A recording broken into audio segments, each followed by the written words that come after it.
Mari kita hati-hati saja. Was-was itu dari syaitan, namanya khannas. Maka sering-sering kalau pagi, sore baca Qul a'udzu birabbin nas, malikin nas, ilahin nas, min syarril waswasil khannas, alladzi waswisu fi sudurin nas minal jinnati wan nas. Untuk menjaga diri kita dari keburukan ciptaan-ciptaan Allah. Virus apapun itu ciptaan Allah, walaupun dikaryakan manusia. Ya, kita baca juga surah Al-Falaq ya. Qul a'udzu birabbil falaq min syarri ma khalaq. Aku berlindung kepada pencipta cahaya di subuh hari. Min syarri ma khalaq, dari keburukan yang Dia ciptakan. Ini kita agak sedih. Beberapa orang-orang kedokteran itu meremehkan doa, ya. Oh, virus nggak bisa dihadang dengan doa. Siapa bilang? Ya. Dulu Khalid ibn Walid tidak hanya virus, itu racun. Racun nggak tembus di badannya cuma dengan Bismillah. Khalid ibn Walid. Tapi para ahli doa nggak boleh sombong juga. Masa orang doa sombong? Masa orang doa takabur? Jadi ini dua hal gak usah dipertentangkan. Orang-orang ahli kedokteran cukup berbicara tentang penyakit fisiknya. Ya, kita ahli agama berbicara tentang hal-hal yang ruhaninya, yang batinnya. Ya, jadi saling menguatkan seharusnya, bukan saling menyalah-nyalahkan. Maka tidak benar juga yang mengatakan bahwa COVID itu konspirasi saja gitu ya. Nggak ada sebenarnya, itu nggak benar juga. Ada, ya. Kita udah nyaksiin kok. Bahkan kita juga alumni kok ya. Pak Mirwan udah alumni kan? Tuh. Harus ada reuninya ntar Pak. Saya membawa dua teks sebenarnya, satu Sunan Abi Daud, yang kedua Al-Bidayah wa Nihayah. Di situ ada kisah penting walaupun cuma 2 halaman ya. Hadis mengenai atau kisah mengenai Dajjal kan di akhir zaman. Nah, sebelum masuk ke akhir zaman, hadis akhir zamannya nanti kita buka Sunan Abu Daud. Abu Daud ini punya kitab namanya Sunan Abi Daud. Ini bukan Sunan bahasa Indonesia. Susunan bukan itu ya. Ini Sunan jamak dari sunnah, nama kitab Sunan Abi Daud. Peringkatnya di bawah Bukhari, Muslim, Abu Daud. Ini nomor 3. Jadi nanti tentang akhir zamannya ada sekitar 6 hadis atau 7 hadis mengenai akhir zaman yang kita bacakan kalau sempat ya. Namun orang melupakan tentang cerita awal dari Dajjal. Dajjal itu gelar sama dengan Al-Mahdi. Dan yang paling unik, Dajjal itu gelarnya yang berikutnya yang populer adalah Al-Masih. Al-Masihud Dajjal. Yang dapat gelar Al-Masih siapa lagi? Nabi Isa. Al-Masihu Isa ibnu Maryam. Apa arti Al-Masih dari bahasa Arab? Masaha. Masaha itu yang diurap, yang disentuh. Maka siapa yang disentuh oleh Al-Masih, dia mendapatkan sesuatu. Jika orang itu sakit, dia sembuh. Jika orang susah, dia langsung senang. Itu Al-Masih. Ada Al-Masih yang hakiki, itu Isa alaihissalam. Ada Al-Masih yang palsu, sesuai namanya Dajjal. Dajjal itu artinya pembawa kepalsuan, yang paling banyak kepalsuannya, kebohongannya. Lalu orang-orang bertanya, Dajjal itu sosok atau simbol? Jawabannya apa Pak? Simbol doang. Dajjal itu dua-duanya, simbol juga sosok. Jadi jangan dipisah-pisah. Ini memisah-misahin yang berbahaya, ya, menjadi ilmunya nggak utuh. Simbol, maka disebut fitnatud dajjal. Itu simbol kekacauan yang disebabkan oleh si pembohong. Berita hoax, konspirasi, ya, beritanya lebih besar dari faktanya. Nah, ini bagian dari fitnatud dajjal. Ini siap-siap nih Pak. Ini kita kan Delta udah menyebar di Indonesia ya. Waktu saya pulang dari Jambi akhir bulan lalu, itu di bandara banyak orang-orang Eropa, Pak. Banyak orang Eropa. Saya curiga, kita curiga, beberapa bulan ke depan Eropa meledak, Bar. Kan sekarang mereka lagi santai ya. Lagi santai, main di pantai, di mana-mana. Di mall gak pakai masker kecuali di ruangan. Ini nanti tinggal tunggu aja, karena mereka mau masuk winter ya. Tapi semoga Allah jaga siapa yang layak dijaga ya. Amin ya rabbal alamin. Kisah Dajjal, ternyata Dajjal itu ada beberapa namanya. Ada nama kecilnya yaitu Musa bin Sam'un. Namanya Musa juga.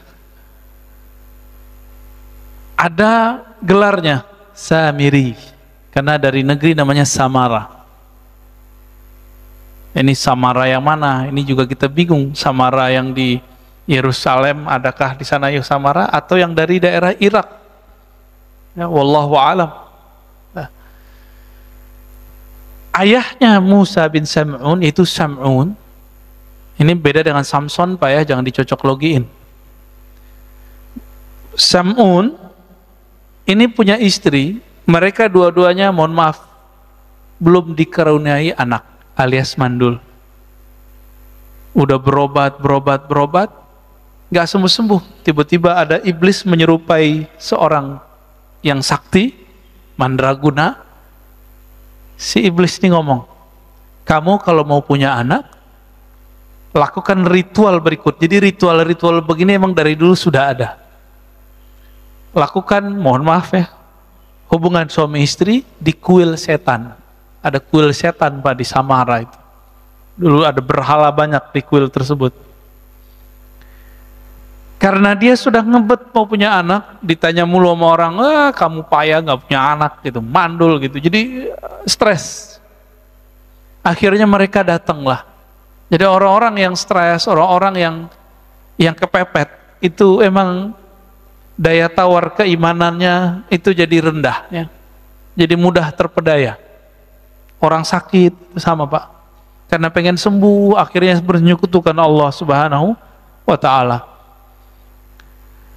Datanglah ke sana lalu melakukan apa yang disarankan si dukun iblis itu. Dia tidak baca doa, maka disitulah yang dikatakan Nabi, iblis alias Azazil menyertainya dalam melakukan hubungan suami istri. Hamillah perempuan, tapi itu bukan anaknya Sam'un. Zahirnya anaknya Sam'un, batinnya anak Azazil atau iblis. Azazil ini iblis yang dulu goda Nabi Adam Pak. Udah tua itu iblisnya. Namanya apa tadi? Azazil, cakep ya namanya. Jangan dikasih ke anak Pak ya. Azazil gelarnya iblis. Jadi dalam bahasa tertentu ada nama, ada gelar.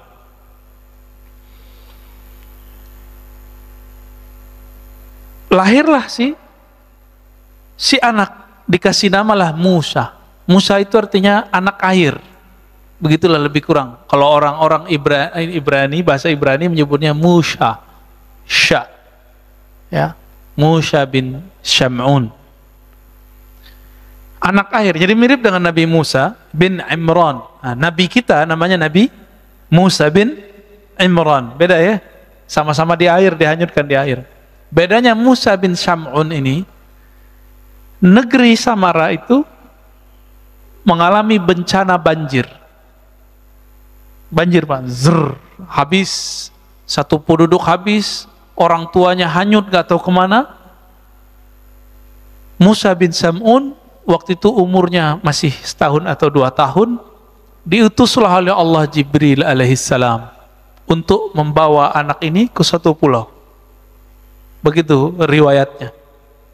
Dibawalah ke suatu pulau. Nah, ini diabadikan dalam ayat Al-Quran, ya. Dalam Al-Quran surat Al-A'raf, surat Thaha, ya. Di ayat berapa ini ya? 96 kali ya. 96 apa 97. Qala basurtu bima lam yabsuru bih faqabattu qabdatan min atharir rasul fanabastuha wa kadzalika sawwalat li nafsi. Apa kata Samiri? Nanti kan gelarnya Samiri. Ketika ditanya oleh Nabi Musa, ada apa dengan Musa Samiri? Kok kamu bisa bikin berhala bisa ngomong? Kata dia apa? Basurtu bima lam yabsuru bih. Aku dapat melihat yang mereka tidak bisa lihat. Nah, siapa yang dilihat oleh si Musa bin Sam'un alias Samiri? Jibril. Jadi Jibril alaihissalam diutus oleh Allah untuk mengajar dia. Ini persis seperti dulu ketika terjadi bencana alam semesta, kiamat pertama di bumi. Hancurlah itu karena kelompok jin Banul Jan, itu mereka menghancurkan bumi, Pak. Melakukan kerusakan, membunuh. Dulu jin itu, jin Banul Jan namanya, itu kelompok yang lebih tua dari iblis sekarang ini. Itu mereka di bumi bertubuh fisik, Pak, ada jasadnya. Melakukan kerusakan di muka bumi, maka Allah kiamatkan bumi. Kiamatnya kiamat kecil. Maka larilah mereka ke pohon-pohon, ke gunung-gunung, begitu di hadis riwayat Imam Al-Hakim. Larilah ke laut, larilah ke sungai, larilah ke gunung-gunung, larilah kalau yang bisa bersayap, lari ke awan. Bumi hancur, ya. Di saat itu terjadi banjir bandang juga di muka bumi. Allah utus juga Jibril untuk menyelamatkan anak jin namanya Azazil. Persis ceritanya. Ya, ini bukan dongeng loh Pak ya.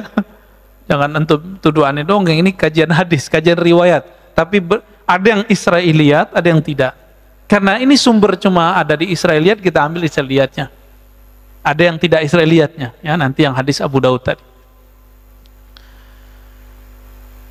Maka Azazil ini yang mendidik siapa? Sama. Jibril juga diajarinlah zikir, berzikirlah dia. Berhasil naik langit 1, berhasil langit 2, itu ribuan tahun si Azazil berzikir. Sampai kemudian ke langit ke-7 dan diizinkan kemudian menjadi penjaga surga. Menjadilah dia selevel dengan malaikat. Si Azazil. Jadi mirip-mirip cerita Sunggokong ya? Beda Pak. Ya, coba kalau ada mirip-mirip barangkali dulu emang ajaran-ajaran yang ada di China itu emang inspirasinya dari sini juga. Ya. Diizinkanlah Azazil memimpin ibadah ahli surga. Di belakangnya malaikat, dia di depan. Tinggi nggak tuh posisinya? Nah itu si Azazil. Yang dia kemudian punya anak-anak jasad namanya Musa atau alias Samiri, gelarnya Dajjal. Itu dia. Jadi orang itu ada nasab jasad, ada nasab batin. Ini nasab batinnya dia. Maka kalau menikah harus baca ya, belajar tuh doanya biar nanti nggak kerasukan. Kerasukan tuh nggak mesti kesurupan ya. Kerasukan setan ketika kita bersyahwat tapi tidak dengan nama Allah Subhanahu wa ta'ala. Pendek cerita, dibawalah Samiri, Musa bin Sam'un Samiri ke satu pulau, diajarkan dia. Itu Samiri, ini jarang riwayat menyebutkan. Dia itu susah jalan Pak. Jadi perkembangannya itu lamban. Maka di hadis Abu Daud, ini disebutkan ya, bahwa Samiri itu qasirun ya. Inna masihat dajjal rajulun qasirun afhaj ja'dun a'war matmusul ain laisa bina ti'atin wala jahra. Si Musa bin Sam'un alias Samiri al-Masihud Dajjal, dia matanya belean, Jadi bukan seperti yang diimajinasikan orang satu mata gitu ya, bukan. Itu ilustrasi aja, ilustrasi seniman. Matanya dua, cuma satunya belean Pak, atau belean nggak Pak? Ya. Dia itu sampai berapa tahun gak bisa jalan, tapi tetap diajarin oleh Jibril, diajarin zikir. Nah, matanya tuh belean dua-duanya. Ketika umurnya 7 atau 10 tahun, itu matanya satu kebuka, satu bagian kiri, yang kanannya masih tertutup sampai saat ini. Gitu. Jadi ini tuh kayak ada yang nempel terus di sini tuh, di mata dia. Dan itu permanen, nggak bisa diapa-apain. Nah, berkat zikir-zikir yang diajarkan oleh Jibril alaihissalam, maka saktilah itu si Musa bin Sam'un alias Samiri. Maka dia mampu melihat yang tidak bisa dilihat orang awam. Ini ayatnya ya.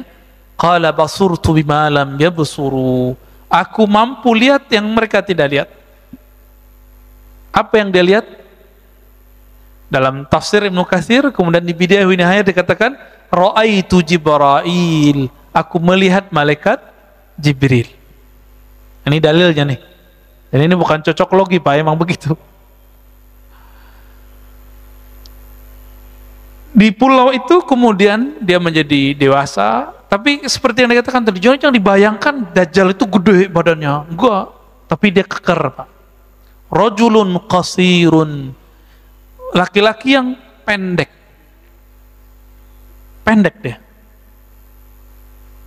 cebol kali ya orang nyebutnya, apa sih istilahnya saya nggak ngerti deh ya. Afhaj ja'ad ya, jadi jidat itu kecil ya, jidatnya itu awar, matanya satu ya, belean itu ya.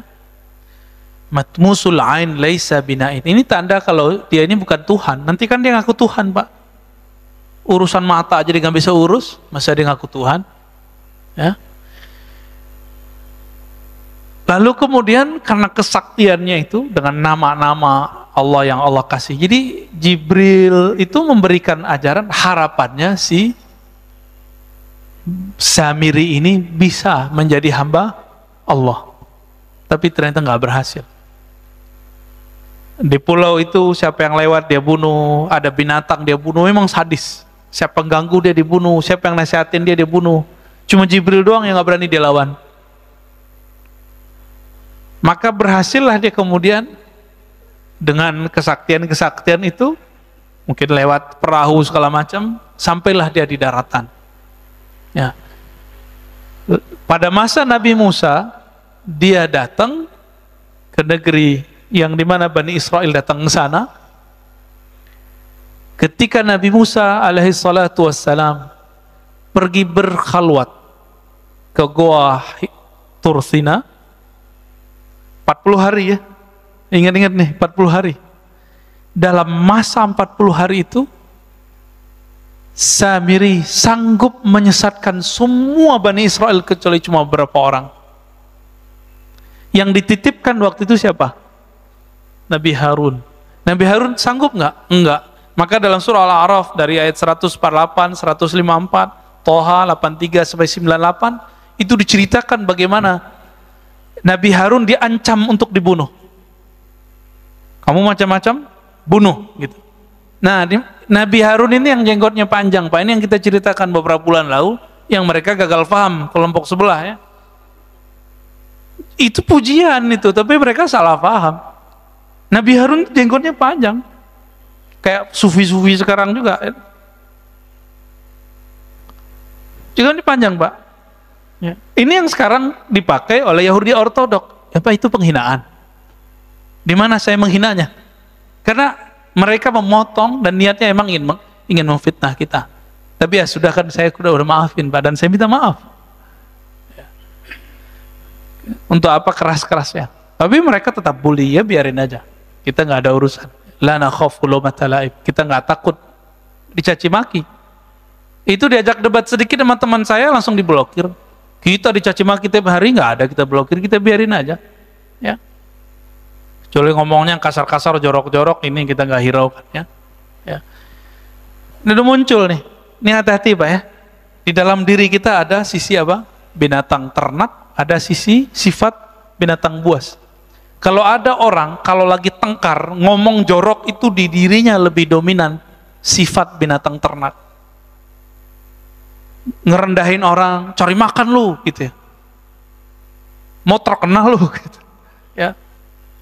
Nggak fitnah, nggak makan. Nah ini tanda, isi perutnya cari makan, cari makan, cari makan. Jadi dia kalau mandang orang, ceramah, dikira cari makan. Emang kita nggak punya kerjaan. Ya. Emang kita pengangguran, dituduh-tuduh begitu. Ini karena karakter itu. Bapak jalan nih, ngelihat ada orang laki perempuan jalan Pak. Terus kita mikir, wah, habis mojok nih. Otak kita yang jorok Pak. Otak kita jorok, kita tuduhkan kepada orang. Jadi sebenarnya kita lagi membaca diri sendiri. Nah, hati-hati di situ ya. Kalau karakternya buas, ini cari lawan terus. Kata-katanya kasar, anjing lu, ya, bunuh lu. Tuh kalimat-kalimat begitu. Kalau bahasanya dominan syaitan di dalam dirinya, bahasanya pakai dalil-dalil, tapi habis itu diplesetin, dalil plesetin. Teks-teks, hujah-hujah, kitab-kitab digunakan untuk mencaci maki. Nauzubillah min dzalik. Kita dari dulu dicaci maki, kita biasa aja. Cuma mengatakan seperti itu jadi ramai. Nah ya sudahlah ya. Maka teman-teman para pejuang ahlus sunnah, gak usah khawatir kalau di fitnah-fitnah itu biasa aja ya. Nah ini bagian dari fitnah tuh Dajjal.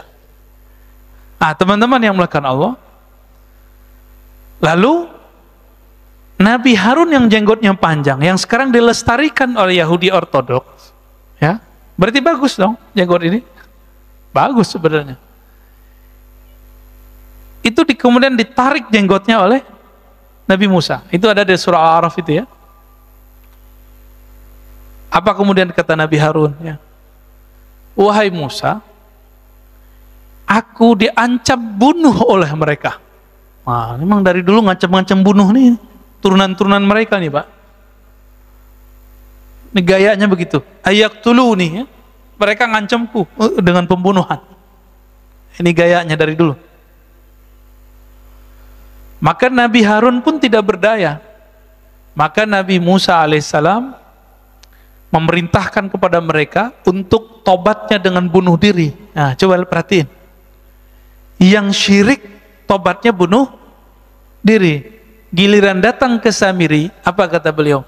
Ma khatbuka ya Samiri. Fama khatbuka ya Samiri. Begitu dalam surat Thaha. Kok giliran ke Samiri ngomongnya lembut-lembut amat? Karena Nabi Musa paham yang punya hak mengalahkan Samiri bukanlah beliau, tapi umat Nabi Muhammad SAW lewat tangan Nabi Isa alaihissalatu wassalam. Oh berarti siapa yang membunuh Samiri? Nabi Isa. Nah, ini ceritanya di situ Pak. Karena Samiri tahu ajalnya ada di tangan Nabi Isa. Oke, berarti kan? Karena Samiri sadar bahwa ajalnya ada di tangan Nabi Isa, maka dia membuatlah penipuan konspirasi pertama terhadap Nabi Isa. Itulah terjadi pembunuhan terhadap sosok yang mirip dengan Nabi Isa. Jadi dia nyamar jadi murid Nabi Isa. Kenapa? Karena dia tahu dalam suratan takdir yang diperlihatkan oleh Allah melalui Jibril, yang membunuh kamu nanti adalah Al-Masih Isa. Dia ingin membunuh Nabi Isa karena ingin merubah jalan takdirnya. Nah, itu Pak. Jadi yang coba-coba merubah jalan takdir ya pengikut Samiri. Jangan coba-coba. Mirip-mirip ya. Orang-orang yang menentang jalan takdirnya, inilah Samiri. Berhasil nggak dia? Ketika dia menjebak Nabi Isa, berhasil nggak dia? Dia nggak berhasil. Yang dibunuh, yang disalib siapa? Dalam tradisi kita loh ya, riwayat kita, Yudas Iskariot. Meskipun dalam agama Nasrani itu yang disalib tetap Nabi Isa. Nah itu urusan perbedaan faham lah ya. Namanya beda agama ya, beda faham. Beda mazhab aja beda faham, masa beda agama nggak boleh beda faham ya. Nah ini versi kita loh ya, versi kita. Bahwa Nabi Isa tidak disalib. Nah, ayatnya kan jelas ya. Innama syubbiha, sesungguhnya hanya diserupakan dengannya. Diserupakan dengan Nabi Isa. Wa ma salabuhu, mereka tidaklah menyalib Nabi Isa, tapi hanya diserupakan. Nah, itu mainannya si Samiri. Itu otaknya cerdas, Pak. Sekelas Nabi Isa bisa dijebak, maka murid Nabi Isa cuma 11. Inilah yang disebut Hawari, yang mengikuti ajaran Nabi Isa lewat jalur yang 11. Ini baru benar. Sampai datang Nabi Muhammad sallallahu alaihi wasallam. Di luar jalur itu bukan ajaran Nabi Isa. Ya, Nabi Isa tidak pernah mengajarkan untuk menyembah dirinya. Dia menyembah Allah Subhanahu wa taala. Itu bisa kita buktikan di kitab-kitab terdahulu dan kitab-kitab yang diturunkan kepada kita. Nabi Isa mengajarkan la ilaha illallah. Kita bisa cek ya. Kitab terdahulu yang berbahasa Arab tulisannya la ilaha illallah. Nabi Isa disunat nggak Pak? Nabi Isa disunat. Apalagi Nabi Isa sholat. Nabi Isa mirip sekali yang diajarkan Nabi Muhammad sallallahu alaihi wasallam. Tidak berhasil membunuh Nabi Isa. Nabi Isa kemudian diangkat, wa rafi'uka ilai. Meskipun ada penafsiran Nabi Isa sudah diwafatkan, inni mutawaffika wa rafi'uka ilayya. Di sini kata kuncinya, bahwa mutawaffi, wafat dalam bahasa Arab ada artinya tertidur, ada artinya disempurnakan, ada artinya kematian. Dari mana kita tahu bahwa Nabi Isa di situ tidak diwafatkan dalam arti kematian? Karena ada lafaz setelahnya, wa rafi'uka ilayya. Sesungguhnya aku mewafatkan engkau hai Isa dan mengangkat engkau kepadaku. Itulah yang ditemui oleh Sayyidina Muhammad sallallahu alaihi wasallam di langit waktu Isra Mi'raj. Benar, ketemu ya. Waktu sholat di Masjidil Aqsa itu beliau juga hadir. Ketika naik ke langit ketemu lagi Nabi Isa alaihi salatu wassalam. Jadi benar gak Allah ada di langit? Adanya para nabi pada di langit Pak. Lihat hadis Mi'raj dalam Sahih Bukhari, ada 5 riwayat berbeda-beda versi. Tidak ada satupun yang menyebutkan bahwa Allah di langit. Yang ada adalah ruh-ruh para nabi, orang-orang suci ada di langit. Yang ngaku-ngaku nyantri di langit ketemu gak sama Nabi? Kalau enggak jangan ngaku ya. Kan ada nih orang ngaku saya nyantri belasan tahun di langit, ya, tinggal kita cek aja ketemu gak sama Nabi Isa, Nabi Idris. Karena syaitan gak bisa menyerupakan diri dengan para nabi, karena dalam diri para nabi itu ada nur kenabian, nur Muhammad sallallahu alaihi wasallam. Teman-teman yang melakukan Allah, lalu apa yang terjadi pada Dajjal ini, Samiri ini? Tiba-tiba hilang aja beritanya Pak. Dikira tugas dia selesai karena dia menganggap sudah membunuh Nabi Isa. Ternyata belum. Dapat kabar lah dia belum. Hilanglah riwayat tentang itu. Baru muncul kemudian riwayat Imam Muslim, Tamim Ad-Dari. Dia ini pelaut. Jadi pelaut di zaman Rasulullah. Ini ada beberapa sahabat, salah satunya Tamim Ad-Dari. Tamim Ad-Dari bercerita bahwa beliau terdampar di satu pulau dan ketemu sosok berbulu. Maksudnya pendek, berbulu, keker gitu. Dan dia sedang dirantai. Ada makhluk namanya Jasasa yang membawa dia. Jasasa ini binatang melata yang kemudian ngajak dia ketemu. Dilaporkanlah pengalaman itu kepada Nabi dan Nabi membenarkan itulah si Dajjal. Dan di riwayat-riwayat yang lain, memang sahabat-sahabat tertentu dikirim oleh Rasulullah ke pulau tersebut. Cuma riwayatnya tidak sampai derajat sahih ya. Jadi sahabat-sahabat yang diutus melihat itu. Berarti di zaman Rasul, Dajjal dibelenggu Pak, di suatu pulau. Di mana pulaunya? Bukan di segitiga Bermuda Pak. Itu pulau dia, tapi itu bukan di situ. Pulau dia Pak, tapi bukan di situ ya. Jangan cocok logi. Tapi namanya kok Bermuda Pak ya, kayak bahasa Melayu ya. Bermuda.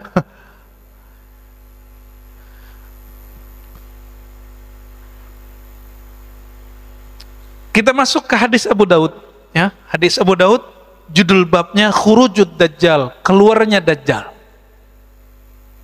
Ini Huzaifah Al-Yamani dan Abu Mas'ud Al-Badri, bukan Ibnu Mas'ud ya. Apa kata beliau?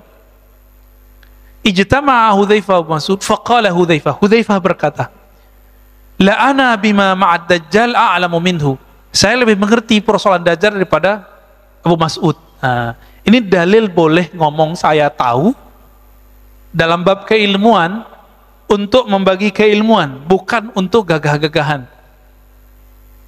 Tapi ini sambil candaan nih, Huzaifah ini sambil candaan sama dia. Oh, aku lebih tahu dari dia gitu. Ya. Bukan bilang saya lebih mengerti daripada kamu boleh ngomong gitu ya. Jangan ngambil lapak saya, nggak begitu Pak ya. Kan ada juga yang dai begitu ya, nggak mau diambil lapaknya. Emang lapak ini milik dia. Inna ma'ahu bahran min ma' wa nahran min nar. Sesungguhnya Dajjal itu mempunyai lautan air dan nahran min nar dan sungai api. Ini maksudnya apa ya? Nanti kita coba lihat. Falladhi tarawna annahu min nar ma'un. Yang kamu lihat itu adalah api, hakikatnya adalah air. Yang kamu lihat bahwa itu ma', itu adalah nar, itu adalah kamu lihat dia air, itu api. Kata Abu Mas'ud, hakadha sami'tu Rasulullah SAW. Saya juga mendengar begitu. Nah, ini penciriannya. Berarti Dajjal ini pembohong nggak? Airnya api, apinya air. Ini baru simbol. Ini baru simbol. Dalam hadis Imam Bukhari dan Muslim, kita dianjurkan berdoa. Dan ujung doa itu wa'udzubika min fitnatil masihid dajjal. Aku berlindung kepadamu dari fitnah kekacauan al-masih ad-dajjal. Ini jelas ini lafaznya. Fitnah. Fitnah itu ada pra kemunculan, ada saat kemunculan. Masih ingat tadi saya menyebutkan 40 hari Nabi Musa. Dia sanggup menyesatkan Bani Israel padahal ada Nabi Harun, ada Nabi Yusha. Tapi sanggup dia kemudian menyesatkannya. Karena kesaktian dia itu tidak ada pada Nabi Harun. Nabi Harun bukan bertinggal sakti, tapi dia nggak diberi kelebihan itu. Nabi Musa pun tidak boleh mengeksekusi Samiri, Dajjal. Lalu di akhir zaman Nabi mengatakan, berlindunglah kamu dari fitnah Masih Dajjal. Karena itu lama Pak. Fitnah Masih Dajjal ini sudah dimulai dengan virus-virus ini. Ini analisa Al-Habib Al-Adni.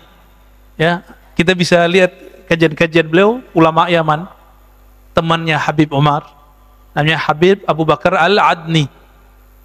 Ternyata ini disepakati oleh banyak ulama, begitu juga masyaikh saya, dan saya sepakat dengan itu.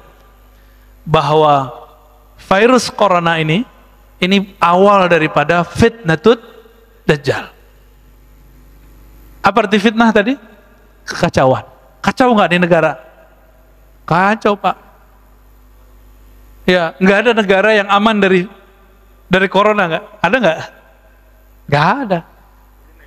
Brunei lagi Pak, semuanya kena. Semoga aja nggak terlalu parah gitu. Semuanya kena, nggak ada negeri kecuali kena semua.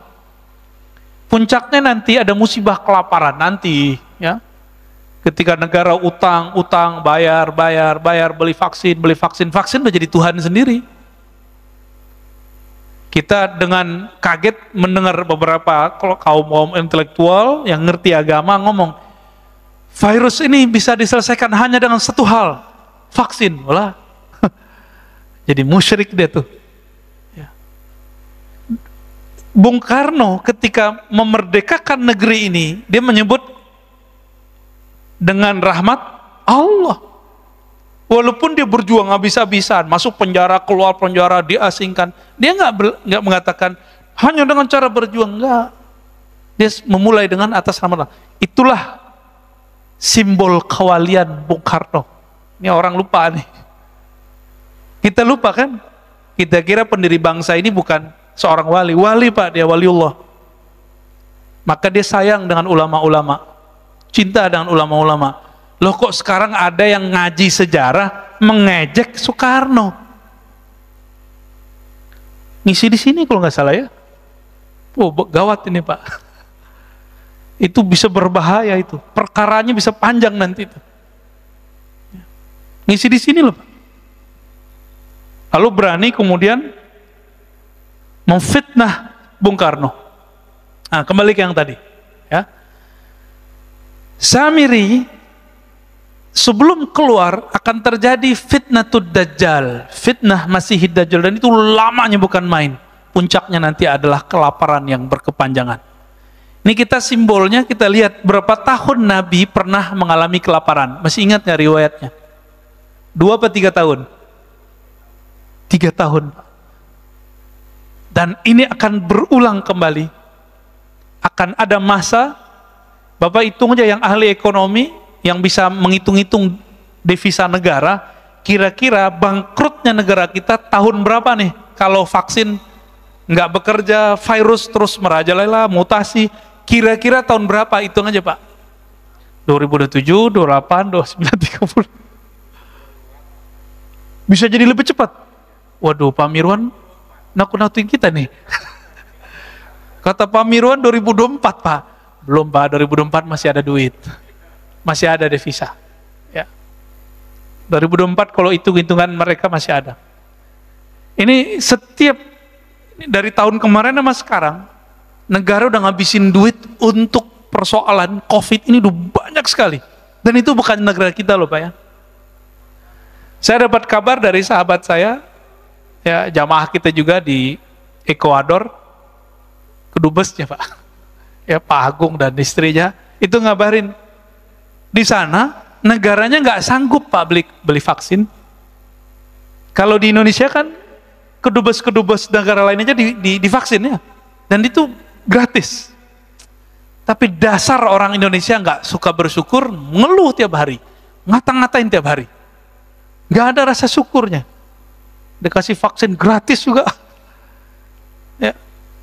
Nggak dikasih vaksin rame, dibilang membunuh rakyat. Ya. Dikasih vaksin rame, lockdown rame, nggak lockdown rame, bingung kan negara kita Pak. Ya kayak masjid inilah, ini pengurus kan pusing nih, dibuka ada yang ngeritik, ditutup ada yang menghujat, bingung kan? Selamat bingung Pak ya. Ini perjuangan akhir zaman Pak. Pengurus mundur, hilang. Allahumma sholli ala Muhammad. Kasihan Pak ya. Nih, aduh jamaah nih kadang-kadang mulutnya sama komentar-komentarnya kadang nggak pakai hati, nggak punya perasaan. Ini orang tiap hari diteror terus. Aduh, saya kasihan. Sekarang ini yang paling saya kasihan selain masyarakat di luar, itu pengurus masjid. Yang kedua, yang ngurus masyarakat kita, yang ngurus negara ini, serba salah. Kenapa masjid menjadi sorotan? Karena masjid bawa simbol agama Pak. Kalau negara emang dari dulu udah dikritik orang, biarin dah ya. Ini masjid nih, siap-siap loh Pak ya. Buka, sepi, ya. Orang takut kerumun kan, tutup, rame. Maunya apa ini ya? Apa kata Nabi Muhammad SAW? Ma bu'itha nabiyyun illa qad andara ummatahu ad-dajjal al-a'war al-kazzab ala wa innahu a'war wa inna rabbuka laysa bi'awar wa inna baina 'ainayhi maktuban kafir. Ya, hadis ini sahih. Tidaklah diutus seorang nabi kecuali nabi itu diperintahkan untuk mengingatkan akan kemunculan Dajjal. Kita nggak dapat kabar Pak ya, Dajjal ini perang sama Nabi Sulaiman, nggak dapat kabar ya. Perang sama Nabi siapa, ya dalam rupa yang beda-beda, formulasi yang beda-beda tentunya.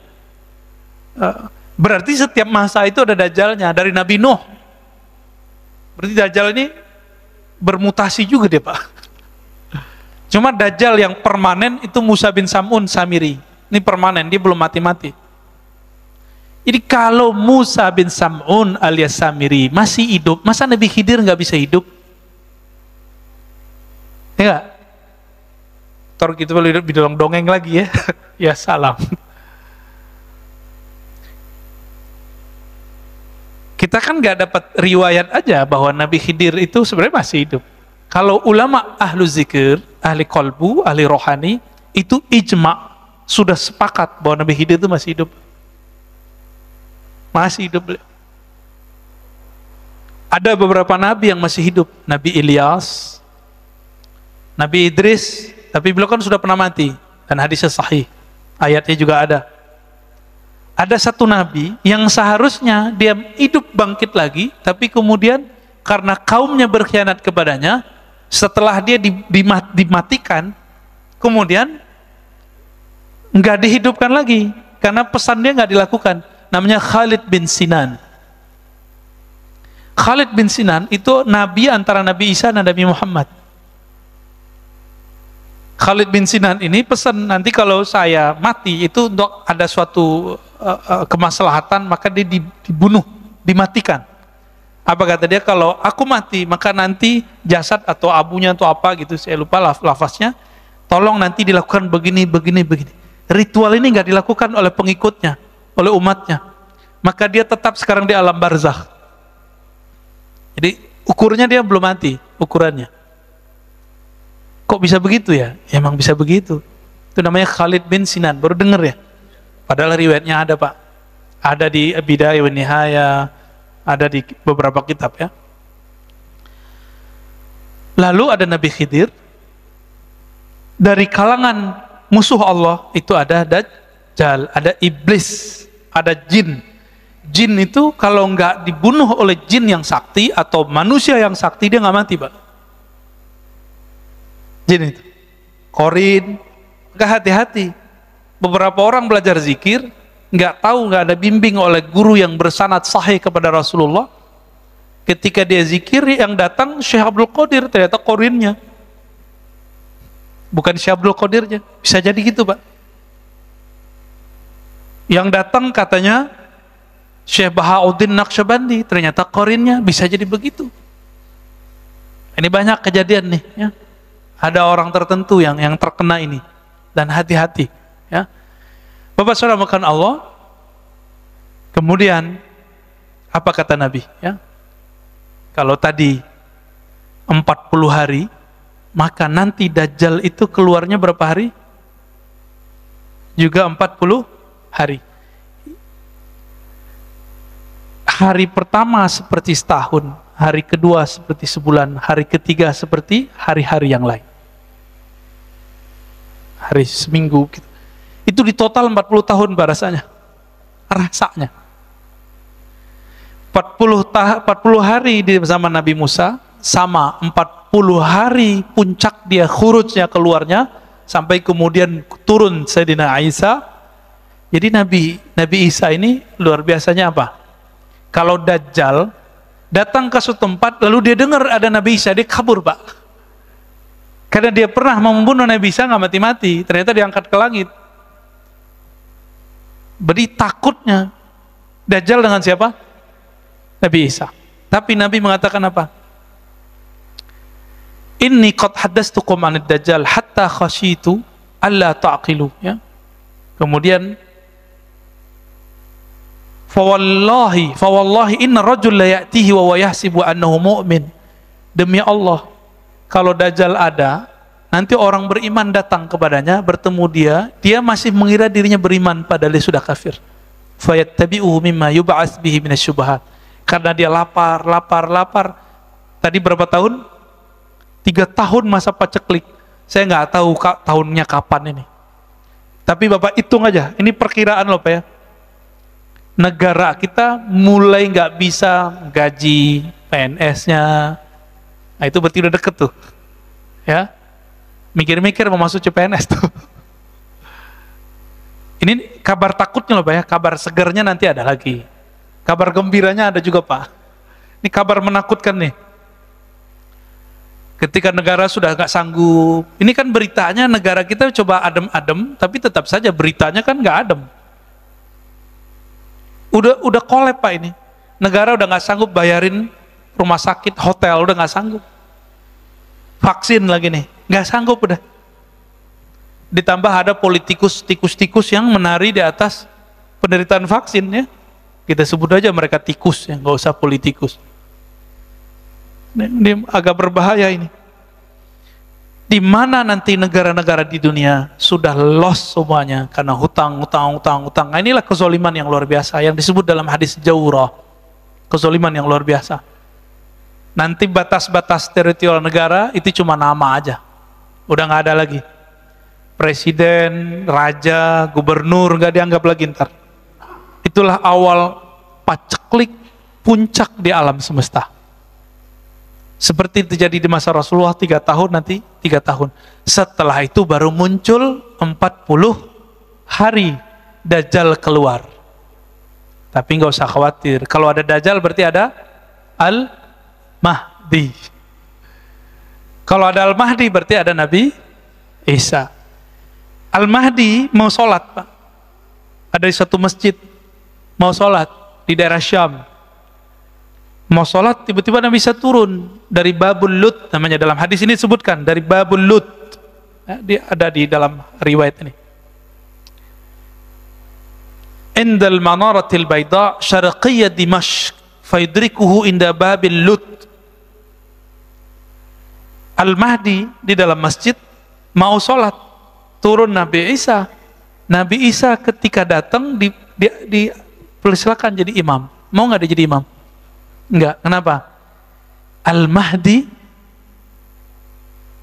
lebih pantas jadi imam. Loh kok bisa? Nabi Isa ini kan makhluk ruh. Gelarnya apa? Ruhullah. Gelarnya Nabi Isa. Karena dia nggak ada bapaknya Pak. Maka tidak ada campuran syahwat dalam dirinya. Ini Nabi Isa. Nabi Isa ini kalau memandang sesuatu yang terlihat bukan fisik, yang terlihat batin Bapak ini isinya apa? Al-ulama warasatul anbiya. Ulama pewaris para nabi. Ulama ini pewaris Nabi A, Nabi C, Nabi V. Tapi ada satu waris yang belum lengkap kecuali Imam Mahdi lah pewarisnya yang lengkap. Nabi Muhammad sallallahu alaihi wasallam. Jadi Nabi Isa, ini rahasianya nih hadis tadi, hadis Bukhari Muslim itu. Kenapa beliau nggak mau jadi imam? Ketika dia memandang sosok Al-Mahdi, yang terpandang oleh dia adalah nur Nabi Muhammad SAW dalam diri Al-Mahdi, lengkap. Walaupun sosoknya bukan Nabi Muhammad, tapi nur yang terpanjang dalam dirinya, nur, nggak berani dia jadi imam. Dan Nabi Muhammad sudah menurunkan derajat semua Nabi yang turun setelah dia. La nabiyya ba'di. Tidak ada lagi Nabi setelahku. Jadi Nabi Isa ketika turun pangkatnya bukan Nabi, walaupun beliau seorang Nabi. Dia jenderal bintang 4, tapi jabatannya udah nggak ada, kira-kira gitu. Paham ya? Nabi Khidir, jenderal bintang 4, tapi jabatannya udah nggak ada. Dia sebagai Wazirul Mahdi, Wuzaraul Mahdi, penasehat Imam Mahdi. Ntar. Kenapa? Imam Mahdi itu pewaris lengkap sempurna, sangat sempurna Nabi Muhammad Sallallahu Alaihi Wasallam. Kira-kira begitu. Jadi terlalu mulia kalau Dajjal dibunuh oleh pewaris Nabi Muhammad. Jadi siapa yang bunuh dia? Cukup Nabi Isa. Pedangnya nanti Imam Mahdi yang ngasih Pak. Nih dikasih ke Nabi Isa. Kok Nabi Isa bisa bunuh? Selama ini nggak bisa terbunuh. Ada rahasianya. Rahasia itu belum boleh dibongkar. Ya, ada di beberapa kitab disembunyi-sembunyikan. Ya, nyempil-nyempil ada. Kenapa? Dajjal yang sangat sakti mandraguna itu tidak terbunuh-bunuh, nggak mati-mati. Ada rahasia dia dan ada kelemahan dia. Nah itu rahasianya dipegang oleh mereka ya, para aulia-aulia Allah itu. Jadi kita sabar-sabar aja Pak ya. Jadi ke depan, mohon maaf, ini bukan kabar gembira. Jangan berharap virus ini hilang. Jadi jangan berdoa, ya Allah angkat virus, itu nggak sopan. Allah menghendaki virus ini berkembang untuk menguji kita semua. Panik, musyrik, atau bagaimana? Semoga kita nggak panik, semoga kita tidak musyrik. Nanti tambah ke depan tambah sulit Pak, tambah sulit, tambah sulit. Yang nggak sanggup minta wafat aja sebelum itu. Ya. Tapi yang mau berjuang, ayo minta panjangkan umur ya Allah, jadikan kami berjuang dengan Al-Imam Al-Mahdi, pewaris Engkau di akhir zaman. Amin. Mau Pak ya? Maulah. Tapi ada satu kata kunci, nanti kita bahas di bab Al-Mahdi. Siapa Al-Mahdi itu? Al-Mahdi sekarang udah muncul belum? Ini saya sering ditanya mengenai sosok namanya Muhammad Al-Qasim Al-Bagistani. Ini kita jawab sekarang Pak ya. Muhammad Al-Qasim ini salah satu orang yang bening kolbunya sehingga mendapatkan mimpi-mimpi yang bagus. Nabi mengatakan bahwa ru'yal mu'min ya, juz'un minan nubuwah. Mimpinya seorang mukmin itu menjadi satu bagian dari waris kenabian. Oke? Disebut dalam hadis la tabqa ya, minan nubuwah ya, tidak tersisa dari ciri-ciri waris kenabian di akhir zaman illa mubasyarat, kecuali kabar-kabar gembira lewat mimpi. Tapi ingat, Imam Mahdi itu penandaannya bukan mimpi. Imam Mahdi itu persis seperti Nabi Muhammad SAW. Waktu kecilnya dibeleh dadanya oleh Jibril. Pasin aja semua, apa yang kejadian pada Nabi Muhammad, kejadian sama beliau, udah gitu aja Pak. Nabi Muhammad dibeleh nggak dadanya, dibersihin nggak? Tanya aja Muhammad Al-Qasim, dibeleh nggak dadanya waktu kecil? Asli oleh Jibril nggak gitu? Kalau nggak, berarti bukan beliau Imam Mahdinya.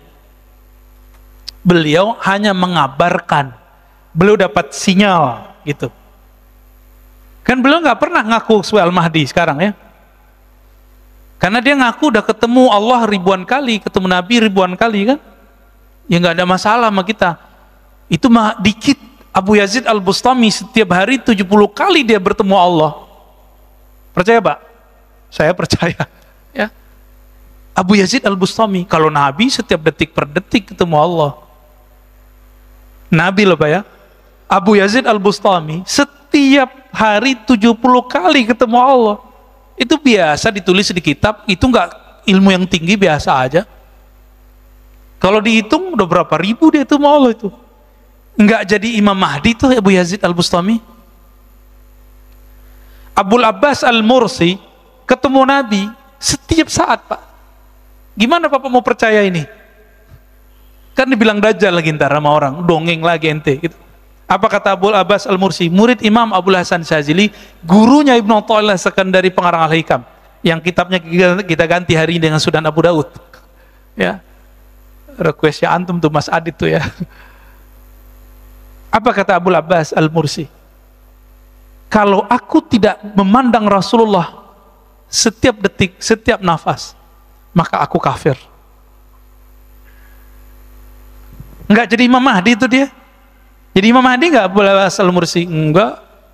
Maka saya yakin jika Muhammad Al-Qasim ini wali Allah, jika dia wali Allah ya, dia tidak akan ngaku dirinya Al-Mahdi. Ya. Kalau dia mimpi, dia mendapatkan kabar masa depan, itu namanya ilmul maqadir, ilmu masa depan. Itu baru satu pencirian Imam Mahdi. Dan tentara Al-Mahdi sama. Mimpi-mimpi begitu biasa Pak sama wali. Wali Allah itu biasa ngelihat masa depan. Biasa itu. Bahkan lagi zikir aja kan, ngelihat tuh biasa. Dan itu bukan halu, asli. Karena bagian dari hadis Nabi tadi. Jadi jangan merasa kaget gitu ya. Nanti akan muncul beberapa orang yang mirip-mirip begitu, antum jangan panik. Imam Mahdi kalau ember dibunuh orang Pak sekarang. Ya. Kalau Imam Mahdi ember dibunuh orang Pak. Apa jadi dicerita nggak mungkin. Apa dalilnya? Masih ingat kisah Abu Thalib ditegur oleh Bukhairah? Apa kata Bukhairah? Abu Thalib, kenapa ente bawa ini anak? Hazal ghulam nabiyun, ini anak Nabi. Abu Thalib udah ngerti bahwa Nabi Muhammad itu Nabi. Itu sebabnya saya meyakini Abu Thalib ini mukmin. Ya, ini akidah Ahlussunnah loh Pak ya, bukan akidah Syiah ini. Di akidah Ahlussunnah. Kita mengikuti salah satu murid dari Syekh Zahid Al-Kautsari, Syekh Al-Hasan kalau salah namanya. Dan beberapa ulama-ulama yang lain. Jadi Abu Thalib mengerti ini Nabi nih. Oke? Karena dia mengerti ini Nabi, apa kata Bukhairah? Jangan bawa ini orang. Kalau ketahuan ada tanda nubuat dalam dirinya, yaktuluhul Yahud, akan dibunuh oleh Yahudi yang sekarang kita sebut Zionis.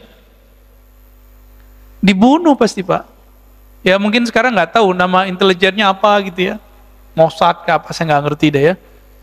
Pasti dibunuh Pak, nggak mungkin dibiarin. Jadi kalau ada sekarang Imam Mahdi ngaku Mahdi, pastikan dia bukan Imam Mahdi. Di-upload lagi di YouTube ya kan? Kacau itu. Ada di Parung satu Pak ya. Kopiahnya hitam lagi kayak saya, kan lucu Pak. Ntar kita aja jadi Mahdinya ya. Bapak saudara makan Allah, Dajjal adalah sosok Musa bin Sam'un yang kemudian disebut Samiri, yang dulu Nabi Musa tidak punya hak mengeksekusinya karena dia tahu yang punya hak eksekusi adalah umat Nabi Muhammad. Itulah sebabnya Nabi Musa berdoa, ya Allah jadikan aku nabinya umat Muhammad. Enggak, kata Nabi Muhammad sallallahu alaihi wasallam. Terus gimana? Kalau gitu jadikan aku umatnya Nabi Muhammad.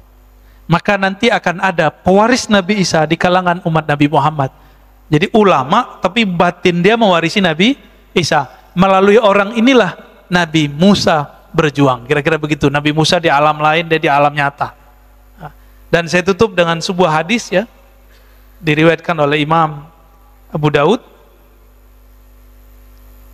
Nabi SAW ini juga ada dalam riwayat yang sahih, mengatakan, iyakhruj wa ana fikum fa ana hajijuhu dunakum. Seandainya Dajjal itu keluar, lalu aku bersama kalian, fa ana hajijuhu dunakum, maka aku yang langsung menjadi hujjah yang akan menjaga kalian, menyelamatkan kalian. Wa iyakhruj, tapi kalau dia keluar, walastu fikum, aku tidak ada bersama kamu. Ini kata-kata kunci nih Pak. Famru'un hajiju nafsih, maka seseorang hendaklah berjuang dengan dirinya sendiri. Wallahu khalifati ala kulli muslim, aku serahkan kepada Allah urusan hamba-hamba yang muslim. Ini kata kunci. Apa kata Nabi? Jika dia keluar, aku ada bersama kamu. Itulah Al-Mahdi Pak. Ya, itulah yang disebut Al-Mahdi. Yahruj fa ana fikum fa ana hajiju. Jika dia keluar, aku bersama kamu. Mungkin kan Nabi berandai-andaiannya salah? Gak mungkin. Andainya dua nih. Jika aku keluar, aku bersama kamu. Jika aku keluar, aku tidak ada di sampingmu. Bukan berarti Nabi gak ada. Inilah yang disebut pewaris Nabi, Al-Imam Al-Mahdi. Jadi jangan sembarangan nyocok-nyocokin Imam Mahdi, jangan ya. Imam Mahdi sekarang di Madinah, itu nanti bro ya. Imam Mahdi nanti di Madinah, di Mekah itu nanti. Nah nanti kita di next pertemuan kita bahas man huwal Mahdi, siapa Imam Mahdi, siapa namanya, apa namanya. Jadi ternyata yang benar itu apa namanya, bukan siapa namanya. Itu dua hal yang berbeda loh. Beda loh Pak ya, siapa dengan apa. Insya Allah ingetin saya nanti Mas Adit, kita akan bahas ke sana ya.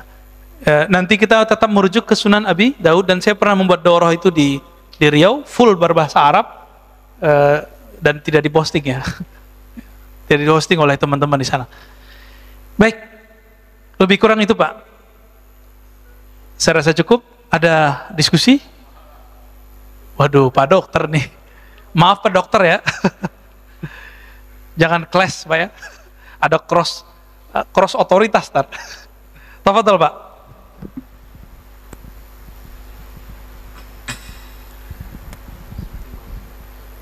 Bismillahirrahmanirrahim. Ini super menarik Pak Ustadz, terima kasih atas kupasannya. Semoga kita tunggu seri selanjutnya. Ya.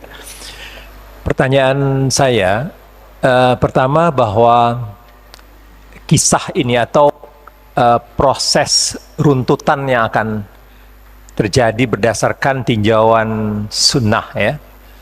Ini semoga kita terhindar dari fitnah Dajjal. Pertanyaannya adalah apa yang kita harus lakukan ya? Dengan melihat, dengan kita mengetahui ini, kemudian apa yang kita harus perbuat tadi, menyelamatkan diri sendiri dan seterusnya ya. Untuk bisa tadi kita tidak menjadi kemudian jadi kafir, musyrik dan seterusnya begitu Ustaz. Itu satu pertanyaan.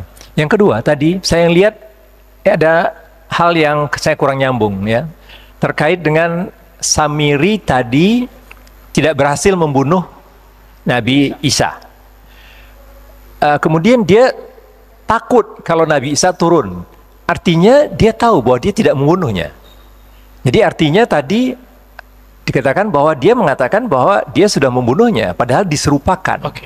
Nah, saat Isa mau turun, dia lari, dia takut. Artinya apa? Artinya dia mengetahui kemudian itu seperti apa. Terus kemudian bahwa Isa itu tadi bukan jasad, jadi ruh, ya. Jadi fisik. Beliau punya jasad. Jasad, tetapi sebenarnya tadi sisinya adalah sisi ruh. Pertanyaan saya, apakah ini tidak menselisihi bahwa ayat yang mengatakan bahwa penciptaan Adam dan Isa itu sama? Ya, baik. Mohon penjelasannya Pak Ustadz. Bagus. Terima kasih. Itu aja dulu Pak Ustadz. Pertanyaannya Pak. Alhamdulillah. Yang pertama, kalau udah begini ceritanya kita mau ngapain gitu ya? Nabi pernah berkalam, tapi jangan dipahami secara harfiah ya. Man hafizah ya, 10 ayat min suratil kahfi usima min fitnatid dajjal. Ini satu versi, tapi di versi kedua awakhir, siapa yang hafal permulaan 10 ayat dari surat Al-Kahf, di riwayat Imam Abu Daud tapi jalur Hisham. Karena lewat jalur Hisham Dustuwai ini gelarnya Amirul Mukminin fil hadis. Maka saya mentarjih, menguatkan, maka versi Hisham yang lebih sahih. Apa itu? Awakhir, akhir surat Al-Kahf. Khawatim, ya, khawatim surat Al-Kahf. Penutup surat Al-Kahf. Jadi 10 ayat terakhir. Ternyata intinya, coba Bapak lihat, inti dari surat Al-Kahf itu ayat terakhirnya Pak. Siapa yang menginginkan pertemuan dengan Allah, ya, maka janganlah menyekutukannya sama sekali. Fitnah Dajjal itu, lapar itu biasa Pak. Orang dibunuh itu biasa. Yang paling bahaya adalah musyrik. Kemusyrikan apa? Karena masalah lapar tadi. Lalu Dajjal kan datang. Ketika Dajjal nggak senang dengan suatu penduduk, suatu negeri, maka dia tahan tidak turun tuh hujan. Itu kan sakti kan Dajjal. Nggak tahu pakai alat canggih dia atau pakai asma kita nggak tahu. Ketika orang udah kelaparan, tidak ada tumbuhan yang tumbuh 3 tahun Pak lamanya. Maka ketika dia muncul 40 hari pertama itu, disitulah kemudian orang banyak menyembahnya. Karena dia tebar itu benih padi, langsung tumbuh. Maka mulai sekarang rajin-rajin puasa Pak. Dari sekarang kurangi makan. Kurangi hajat untuk makan. Ini nggak makan dikit, istri telat dikit masak, marah sama istri ya. Ini gimana mau ketemu Dajjal ntar? Ya. Bisa-bisa antum bunuh istri ntar kan masalah itu. Bisa nyate anak ntar tuh. Bingung nggak ada lagi daging, nyate anaknya masih bayi kan? Nauzubillah min dzalik. Nauzubillah min dzalik. Orang lupa kalau dia punya sisi rohani yang nggak pernah makan dan minum. Ruh kita nggak perlu makan dan minum, Mbak. Tapi tubuh fisik ini perlu makan dan minum. Dan itu cuma bisa dengan cara berserah diri secara total kepada Allah. Itulah ujung dari surat Al-Kahf. Khawatim. Maka saya meyakini itu.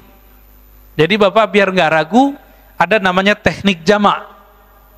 Teknik jamak itu kalau ketika hadisnya 2, amalannya jadi 2-nya. Baca 10 sama baca 10 awal, 10 akhir. Lebih cakep lagi baca dari awal sampai, karena Ashabul Kahf, cerita di surat Al-Kahf itu cerita akhir zaman, semua berulang. Ya'juj Ma'juj, Nabi Khidir terbulang semua Pak di situ. Ya, silakan dibaca, direnungi setiap hari Jumat. Ya. Kalau dia mengerti ayat ini, merasuk ke dalam dirinya makna itu, insya Allah itu jadi benteng dia nanti. Tapi Nabi kasih tahu, jika kamu mendengar Dajjal keluar, menghindar. Falya'ni anhu, menghindar darinya. Jangan merasa sok-sok hebat. Yang selamat nanti cuma anak kecil, Pak. Anak kecil yang sekarang ada di Al-Quds, yang nanti ketika dia disembelih oleh Dajjal, hidup lagi, nggak mati-mati. Apa kata dia? Saya tambah yakin bahwa kamulah yang disebut oleh Nabi kami Muhammad SAW. Engkaulah Dajjal. Kabur Pak Dajjalnya. Lalu apa hubungannya dengan Nabi Isa? Dia mengira Nabi Isa sudah dibunuh. Tapi ketika Nabi Muhammad SAW diutus, disebutkan, Inni rafi'uka, aku mengangkat engkau. Baru Dajjal ngeh, oh belum mati ya.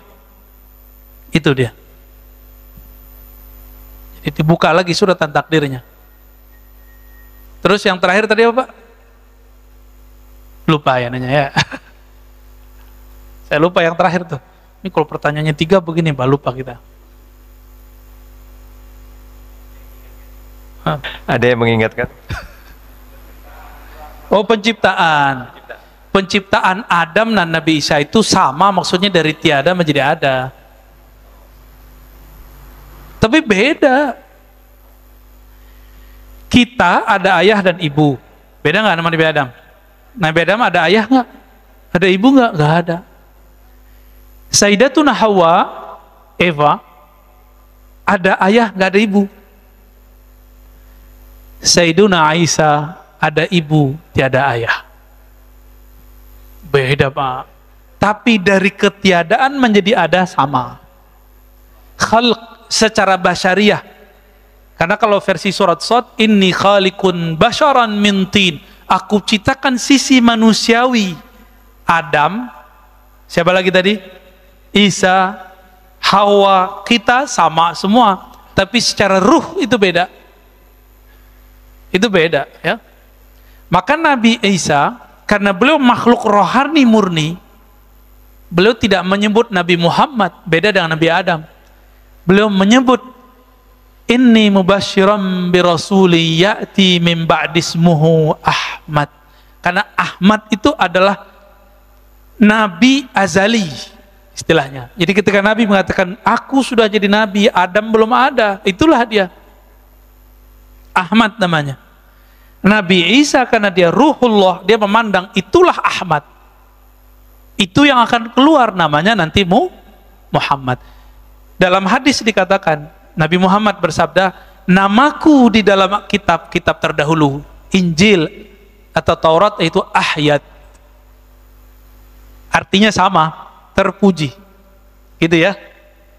Jadi gitu Pak. Jadi ini bukan satu hal yang berbeda, cuma dia perbedaan ibarah saja ya.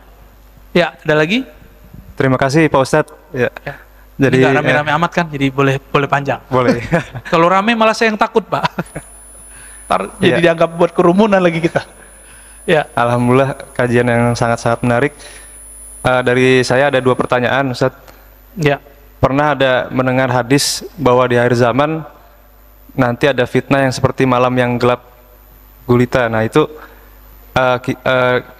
kami ingin mengetahui apakah betul itu untuk posisi kami sekarang seperti itu, atau ada penjelasan lebih yang detail mengenai gelap hadis gulita, malam yang gelap yang berkepanjangan tersebut. Itu yang pertama. Yang kedua, dari penjelasan Ustadz tadi bahwa Samiri berhasil menyesatkan umat Nabi Musa yang sudah istilahnya diajari dan dikader bertahun-tahun lamanya. Dengan mudahnya hanya ditinggal 40 hari mereka semua menjadi sesat. Karena tadi Samiri mempunyai kemampuan yang tidak dimiliki oleh yang lain. Dia bisa mempunyai kemampuan melihat alam gaib dan juga mempunyai ilmu yang canggih istilahnya. Nah, apakah betul nih kalau kita samakan, maksudnya ada penjelasan lebih ilmiahnya? Kita lihat zaman sekarang bahwa dari umat Nabi Muhammad sendiri mulai tidak meyakini sunnah-sunnahnya. Yang pertama, kita juga disuruh pakai masker, tidak bisa tersenyum. Maksudnya senyum itu kan sunnah Nabi. Lalu yang kedua juga kita sholat berjarak. Jadi seperti ada pengetahuan yang dia mengetahui bahwa cara untuk memisahkan umat muslim daripada sunnah-sunnahnya itu kok seperti mirip dengan cara-caranya dia menyesatkan umat Bani Israel zaman dahulu. Nah, bahkan Masjidil Haram sendiri yang Nabi Muhammad SAW pernah kita dengar dari guru kita Habib, bahwasanya Nabi Muhammad SAW tidak pernah melarang orang bertawaf di Masjidil Haram baik siang ataupun malam. Sekarang terjadi, dilarang dan dibatasi. Nah, apakah betul ini suatu kebetulan atau emang ada penjelasan ilmiahnya bahwa ya memang ini hanya Samir yang mengetahui teknik-teknik atau ilmu pengetahuan yang canggih yang bisa memisahkan umat dari ajaran nabinya sendiri gitu. Terima kasih. Assalamualaikum warahmatullahi wabarakatuh. Assalamualaikum. Ini antara ilmiah dengan cocokologi gak mirip-mirip, Pak. Jadi kita harus hati-hati bener. Gak boleh tergelincir di sini. Yang pertama tadi tentang lupa lagi. Hadis akhir zaman malam yang gelap berkepanjangan. Itu pertanda bahwa secara harfiah saja dulu, nggak usah secara maknawi, akan ada masa tidak ada energi sehingga kita punya cahaya gini, Pak, nggak ada. Gelapnya. Bapak masih ingat gak zaman-zaman dulu, Pak, masih muda, masih kecil. Itu rasanya kalau malam tuh lama nggak? Lama sekali.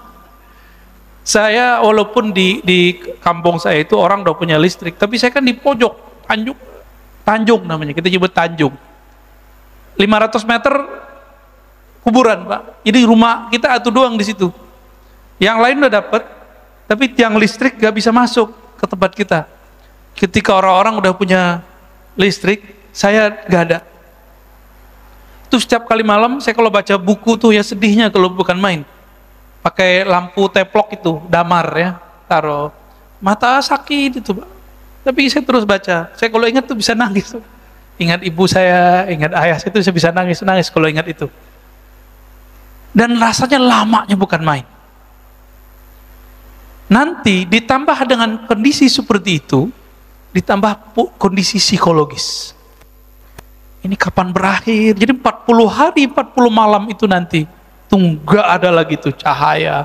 Bahkan 3 tahun yang paceklik itu udah mulai, Pak, udah mulai susah makanan, susah energi, orang mulai perang di mana-mana, perang bunuh-membunuh.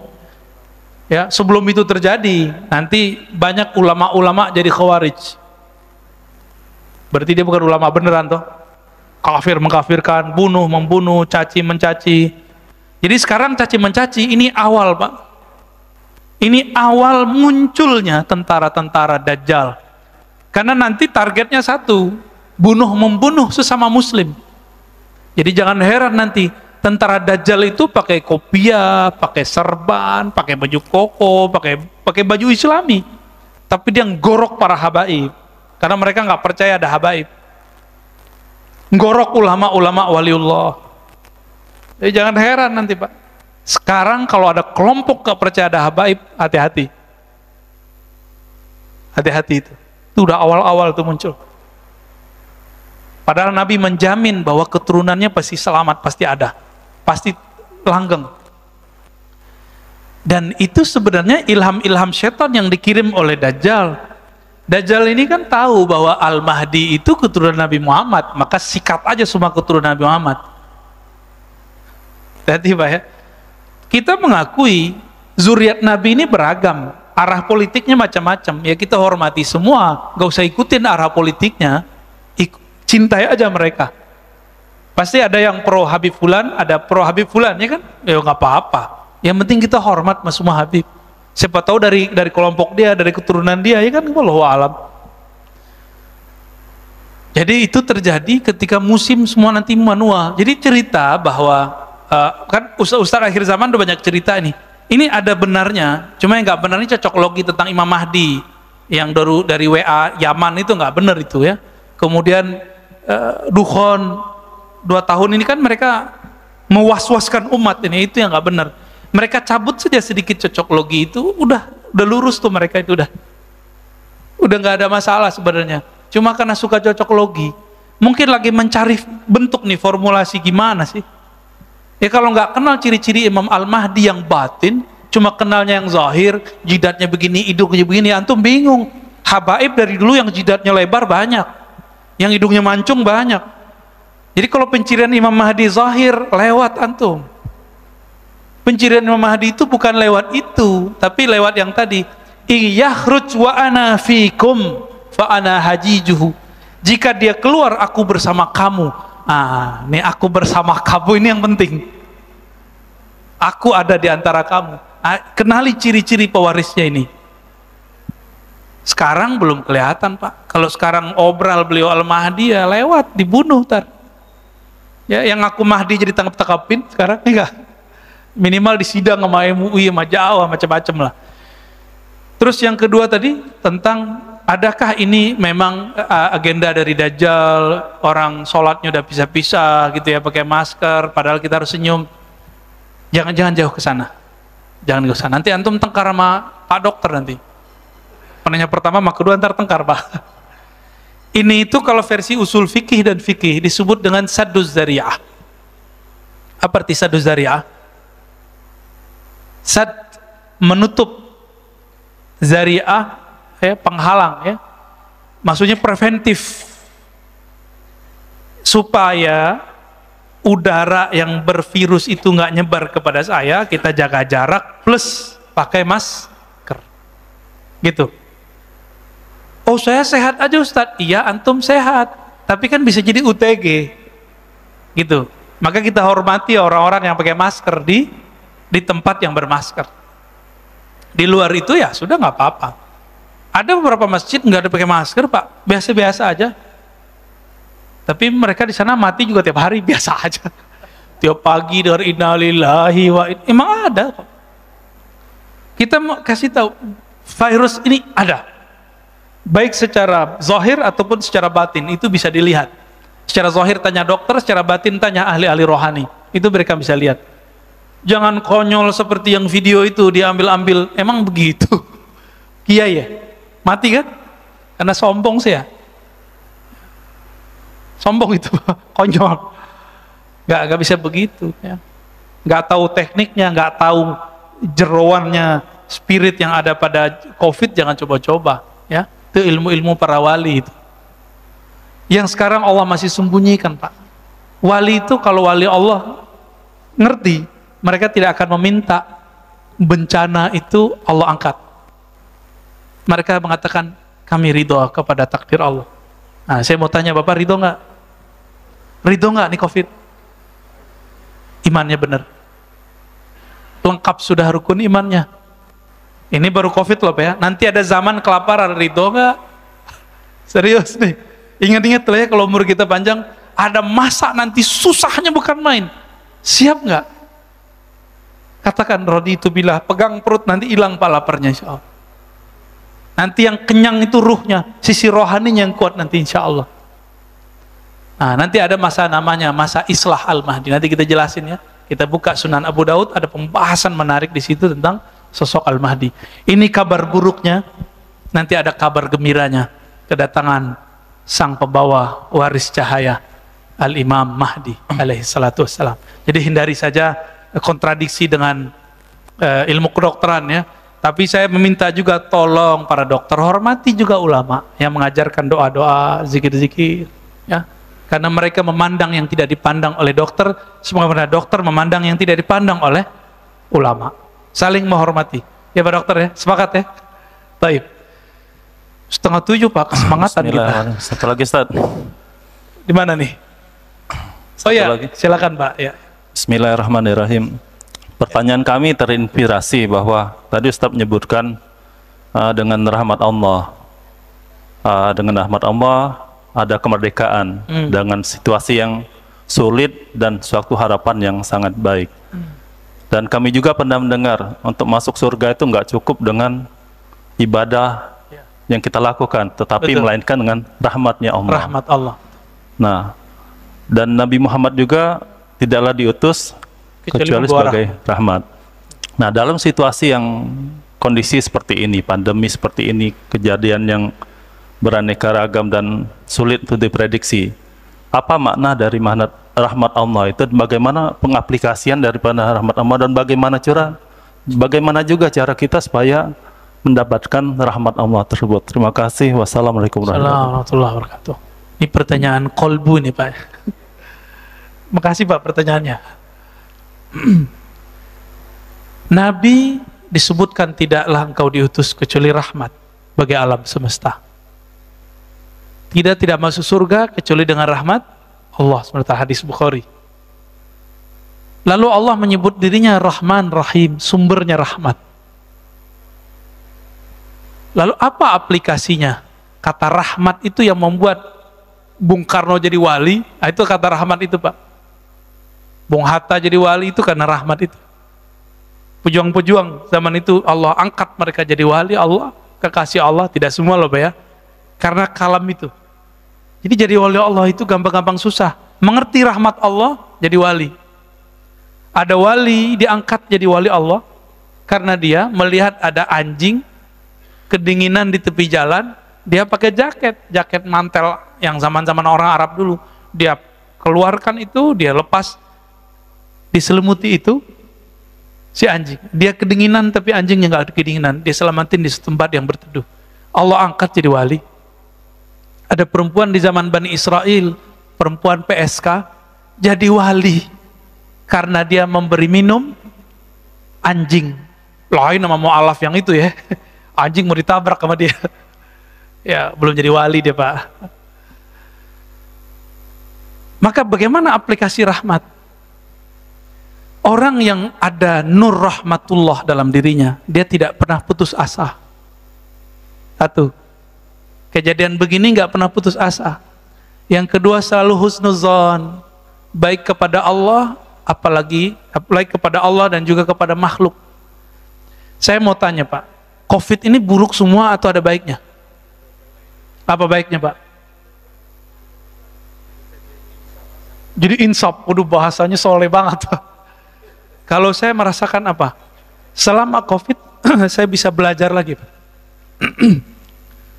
Saya bisa mentolaah lagi. Jadi kalau nggak ada COVID, saya nggak pernah ngaji hadis akhir zaman secara detail. Kalau nggak ada COVID, saya nggak belajar kitab Khatmul Aulia, pencirian-pencirian kondisi akhir zaman, wali-wali akhir zaman ada di kitab Khatmul Aulia. Kalau nggak ada COVID, kita nggak bisa membahas tentang hal-hal yang harus dibahas semenjak hari ini, yaitu persoalan-persoalan ayat-ayat akhir zaman. Dan saya berguru lagi Pak. Jadi selama COVID itu saya berguru lagi. Walaupun secara rezeki kita nggak semudah dulu, tapi ternyata rezeki kan nggak hanya materi. Ada rezeki namanya ilmu. Ada rezeki namanya rasa takut kepada Allah. Bapak setiap hari dengerin inna lillahi wa inna ilaihi rajiun. Itu ada rasa takut gitu. Wah itu mahal itu Pak. Walaupun itu nyebelin juga kadang ya. Aduh, habis baca innalillahi lagi 5 kali sehari kadang. Ya. Bikin kita shock. Tapi itu bisa menghilangkan cinta kepada dunia. Tapi nggak sedikit juga yang lagi sakit tambah sakit dia dengerin. Jadi husnuzon, apa kata Nabi? La yamutanna ahadukum illa wa huwa yahsnuzanna billah. Jangan kamu mati kecuali kamu berbaik sangka kepada rahmat Allah. Bapak tahu kapan mati? Bisa setelah ini, bisa besok, bisa lewat COVID, bisa tabrakan, bisa nggak apa. Ada teman kita, ustadz, habis makan kecekuk mati Pak. belum lama ini. Ada teman kita Ustadz, dakwah kemana-mana, pulang sakit kepala, tidur nggak bangun-bangun. Nggak kena COVID ya, nggak ada kena COVID, mati juga. Jadi Allah itu mematikan orang lewat COVID sama dengan mematikan orang dengan cara yang lain. Cuma beritanya yang gede-gede amat. Jadi saya sepakat kalau ada gerakan kurangi berita COVID, banyakin berita sembuh dari COVID. Ya, sepakat nggak Pak Dokter? Ini terapi Pak Dokter kita tanya. Jadi bagaimana caranya? Berbaik sangka setiap saat Pak. Ciri-ciri orang husnul khotimah, dia berbaik sangka. Dan masalahnya spirit jahat yang ada pada COVID ini membuat sifat buruk dan buruk sangka itu keluar pada orang. Maka coba lihat, mohon maaf, orang-orang kalau kena COVID itu ngomongnya nggak benar Pak, ngelantur. Itu secara kedokteran bisa dijelaskan Pak. Kalau oksigen kurang, orang ngelantur nggak Pak? Karakter buruk di dalam dirinya keluar semua. Semua kata-kata kasar, keluhan keluar semua. Tapi kalau di dalam kolbunya ada kebeningan, yang keluar nama Allah. Mumpung belum COVID Pak, tanam di kolbu ini rahmatullah. Berbaik sangka kepada Allah. Setiap pagi baca, nggak hafal bahasa Arabnya, bahasa Indonesia. Raditu billahi robba, aku ridho apapun kehendak Allah. Aku sehat, aku syukur, aku dapat bencana, dapat ujian, aku ridho. Ridho aja Pak. Itu dibisikkan setiap hari, pagi sore. Nanti Bapak kalau oksigen Bapak hilang, apa namanya Pak kalau oksigennya berkurang? Saturasi oksigennya 90, 80, 70, 60. Yang keluar tetap nama Allah. Allah. Ini kayak imam kita nih, imam kita yang Jumat kemarin. Sakit yang keluar apa? Quran aja kan? Karena batin dia isinya Quran. Tanya rahasianya tuh ke imam kita yang Jumat kemarin. Ya. Imam yang lain juga bingung kok dia bisa begitu. Ya, kira-kira gitu Pak. Tanam rahmatullah dalam diri. Itu yang ringkas Pak. Kalau yang ribetnya banyak. Cukup ya. Semoga kajian ini diberkahi Allah, diridai Allah. Bapak semua dijaga oleh Allah. Kalaupun mendapatkan hadiah COVID, ridho kepada Allah. Radina billahi rabba wa bil islami dina wa bi nabiyina Muhammadin nabiyya wa rasulah. Ya Allah, kami ridha apapun kehendak-Mu. Kami hanyalah hamba-Mu ya Allah. Maka terimalah kami dengan penuh ridha-Mu ya Allah. Raditu billahi rabba, ya Allah kami ridha kepada Engkau, Engkau sebagai Rabb kami yang mengatur hidup kami. Wa bil islami dina, dengan Islam agama penyerahan diri, agama yang berhusnuzan, berbaik sebagai Engkau sebagai agama kami. Wa bi nabiyina Muhammad nabiyya wa rasulah, dan sebagai sosok Muhammad. Sosok Nabi Muhammad adalah Nabi yang kami ikuti, Nabi yang berkasih sayang, Nabi yang selalu berbaik sangka. Na'udzu bikalimatillahi tammat min syarri ma khalaq. Ya Allah, kami minta perlindungan Engkau. Lindungi kami, keluarga kami, orang-orang dekat kami, orang yang hadir pagi ini, dari keburukan makhluk-makhluk-Mu. Wa min ghadabik wa min iqabik, dari kemurkaan-Mu. Wa min kulli syaitanin marid, dari syaitan yang durjana. Wa min kulli jan, dan dari semua jin-jin yang jahat. Wa sallallahu ala nabiyina Muhammad walhamdulillahi rabbil alamin.